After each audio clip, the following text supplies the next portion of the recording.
po natin yung new creation, bagong nilalang. Yung lumang taon lumipas na. Yung bagong taon, yun naman ang dumating na.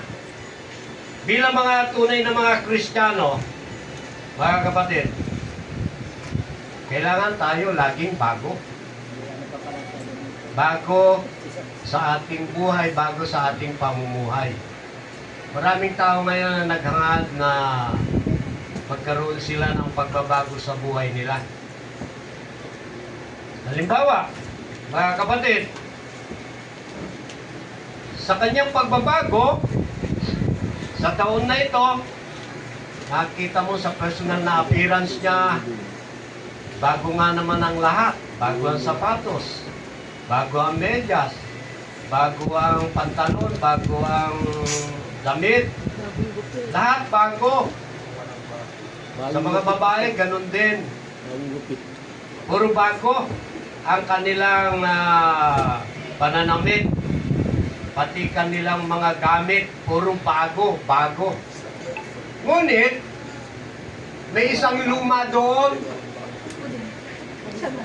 Luma ang kanilang buhay, luma ang kanilang pagkatao at pamumuhay. Kaya dapat, yun ang mabago. Yan. Na dapat, lumang taon, bagong taon, dapat yung tao laging bago sa kanyang pamumuhay. Amen? Mananatiling bago. Hindi siya magiging luma. Sapagkat siya ay Kristiyano. Kaya sabi po, sa unang bangay, kailangan, mga kapatid, kaya't kung nakipag-isa na kay Kristo ang isang tao, kailangan ang tao na kay Kristo. Pagka ang tao na kay Kristo, mga kapatid, meron na siyang Espiritu ng Diyos. Meron na siyang Espiritu ni Jesucristo. Meron na siyang Espiritu ng banal na Espiritu na nananahan sa Kanya. Kaya siya makapamumuhay ng maayos na pamumuhay.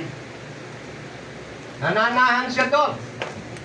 Kailangan ng bawat tao ma-encounter niya ang Panginoong Jesucristo sa buhay na ito. Mga kapatid. Tulad ni Apostol Pablo. Si Apostol Pablo isang mahusay na naglilingkod sa kanyang relihiyon noong mga nakaraang panahon na yon. Siya ay Pariseo,